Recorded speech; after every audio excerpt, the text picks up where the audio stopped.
Okay, mga kalingap, isa na muling mapagpalang umaga, tanghali, gabi po sa inyo lahat. Sana po ang lahat ay nasa mabuting kalagayan at ligtas po sa anumang kapahamakan, saan man po kayo dakong ng mundo naroroon. Ako po muli ang inyong likod, Maestro 21 TV, at sa ating video ngayong araw na ito mga kalingap ay tayo po ay magbibigay ng ating kuro-kuro, komento, opinion, reaction po. Tungkol po sa pahayag po ni Kuya Bal na pauuwiin na daw po itong si Papa Jom sa kanila po sa Camarines Sur, sa Nabua. Okay? Ito ba ay totoo or prank lamang? Okay? Ito ba ay anong tawagan, real or prank? Okay?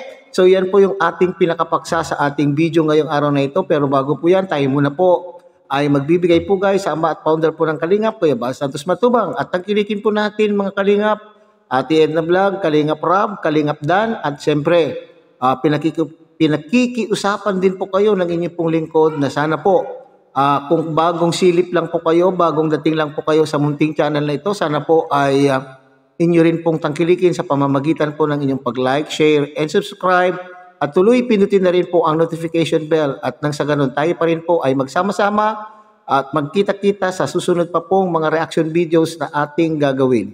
Likewise, may galawad shoutout po sa ating mga kasamahan po dyan sa Karepa, Kalingap Reactor Partners. Sa pamumuno po yan ni Javier De Leon, ang aming presidente, aka Birador. Okay? So yun na nga mga Kalingap ha. Siguro ay marami na rin pong nakapanood po sa inyo sa naturang live po ni Kuya Bal kung saan ay sinasabi po niya na kailangan po ay umuwi muna. Muna, may salitang muna po doon sa kanyang sinabi. Umuwi muna po itong si Papa Jom sa kanila po sa Nabua, Camarines Sur. So pag sinabi nating muna, hindi ito po permanente at temporary kasi sinabi po ni Kuya Bal mga Kalingap ay maski 3 buwan lang po at ay magpaalam na po kay Kalingap Rob. So, ibig sabihin hanggang July. Okay. Paano po ang naging desisyon po? Ano po ang nagtulak kay Kuya Bal upang gawin ito kung sakasakali, kung totoo man po ito o hindi po ba? Ano yung nagtulak po sa kanya na gawin ang desisyon na ito mga Kalingap? Okay? Una sa lahat, dahil po siguro sa kanyang naramdaman na galit o sakit doon sa ginawa po ng group of sponsors na ang alam po natin diyan ay yung Jom Carl Family and Friends International, yung JCFFI, na sila pong nag-organize ng event at alam na po natin yung kung ano po yung pangyayari ang naganap diyan po sa venue na yan o doon sa event na yan mga Kalingap. Okay, so marami na pong nag-content dyan at tayo rin po ay isa na rin po sa nag-content. Kaya i-focus na lamang po natin ang ating usapan dito po sa real ba or prank po yung sinasabi po ni Kuya Bal mga Kalingap. Alam po ninyo, ang isa pa pong nakikita ko na dahilan po ni Kuya Bal mga Kalingap ay yung bakit pinabayaan, bakit walang naging action itong mga nandun sa loob, lalo na itong mga Kalingap boys, ay kay Kalingap, kay Jomar, Papa Joms, okay? So, ikinakatwiran po nila na busy po itong si Papa Joms sa pagme-makeup. Imposible naman po na wala man lang pong tumakbo. Wala man lang pong tumakbo upang bulungan po itong si Papa Joms upang sa ganun sa pagme-makeup sa kanya ay tumayo at gumawa po ng paraan upang makausap po niya yung mga tao na namamahala po doon sa gate at siyempre para masabi po niya na papasukin na lamang. Okay? Bakit wala pong gano'n na nangyari?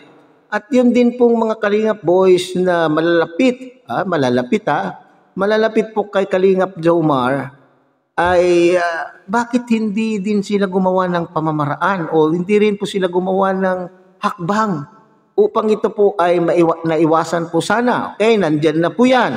Kaya nga, itong si Kuya Bal mga Kalingap ay nakapag-isip po siguro. Kaya nga po ay mayroon po siyang nabanggit po dyan na total ay mayroon naman na pong meron na pa pong mga solidong sponsors po itong si Papa Joms, siguro pwede na po siyang umuwi sa kanila pong bayan at doon na po ipagpatuloy ang kanyang charity dahil una, mayroon na po siyang community. Ito naalala ko tuloy mga kalingap yung sinabi po ni Ate Edna Vlog. Ano po yung sinabi ni Ate Edna Vlog? Kinakailangan kung nahihirapan na po itong si Papa Joms na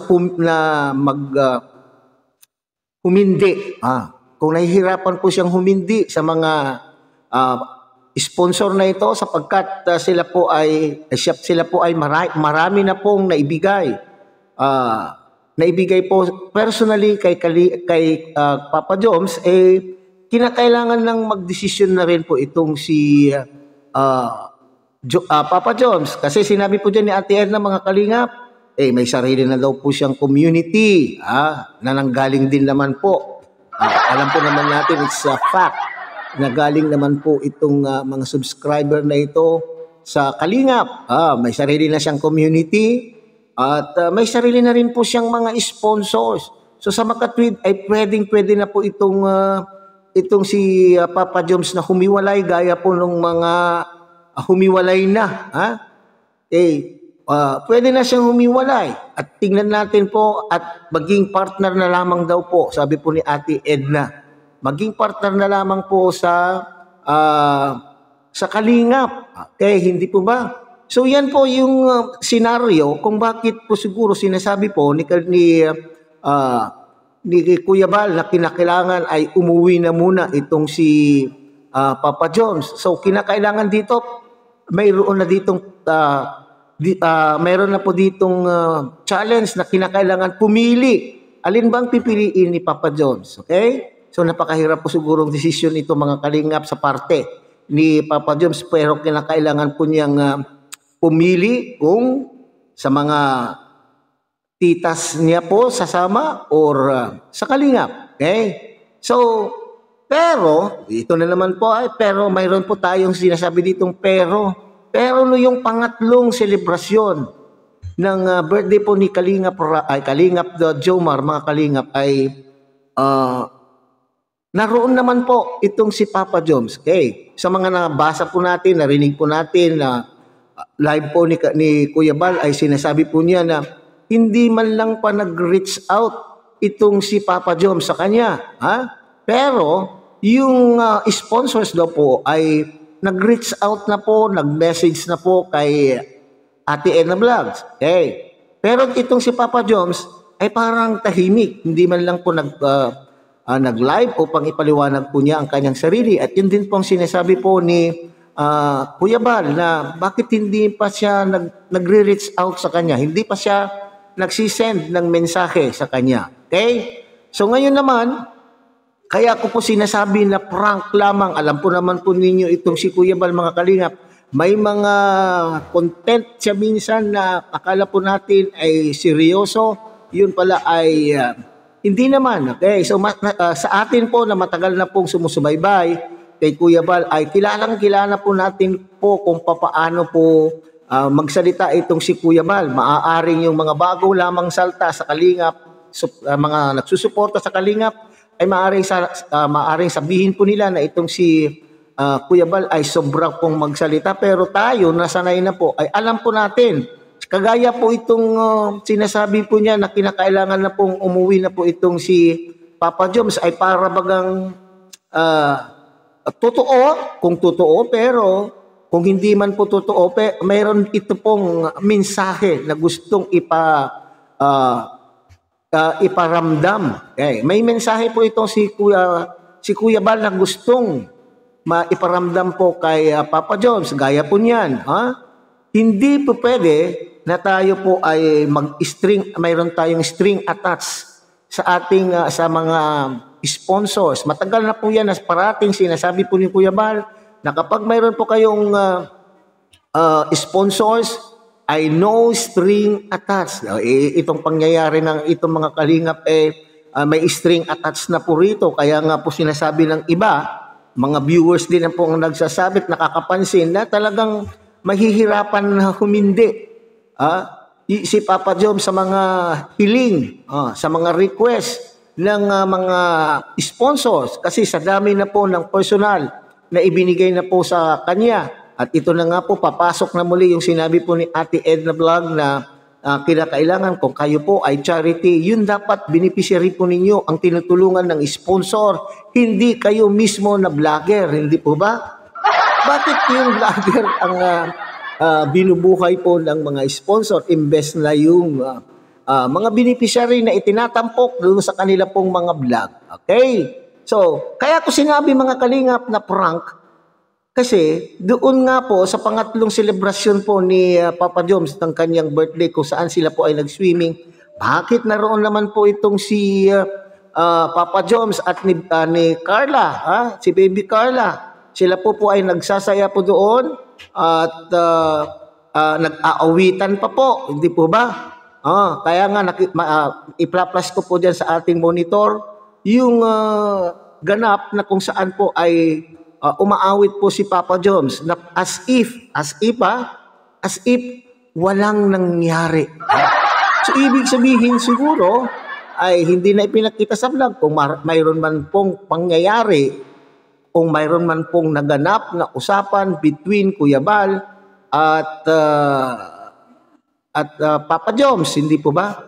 So maaaring mayroon na pong usapan, kung ano man po yung kanila pong usapan ay hindi natin po alam kasi siyempre sa kanila po kung ano po maari ito yung mga sapantaka ko lamang mga kalingap, maaring na nagsorry itong si Papa Joms at maaring na nasabi po niya na ang pipiliin po niya ay ang kalingap at siguro maganda na itong si Papa Joms siguro ay kausapin po itong mga sponsors na ito, kausapin ng mga sponsors na ito na sana ay mayroon po silang magawa na mayroon po silang gawin na hindi na mauulit ang mga bagay na ito. Okay? At sana ay itong mga sponsor na ito ay wag naman po ninyong hawakan po sa lieg itong si Papa Joms.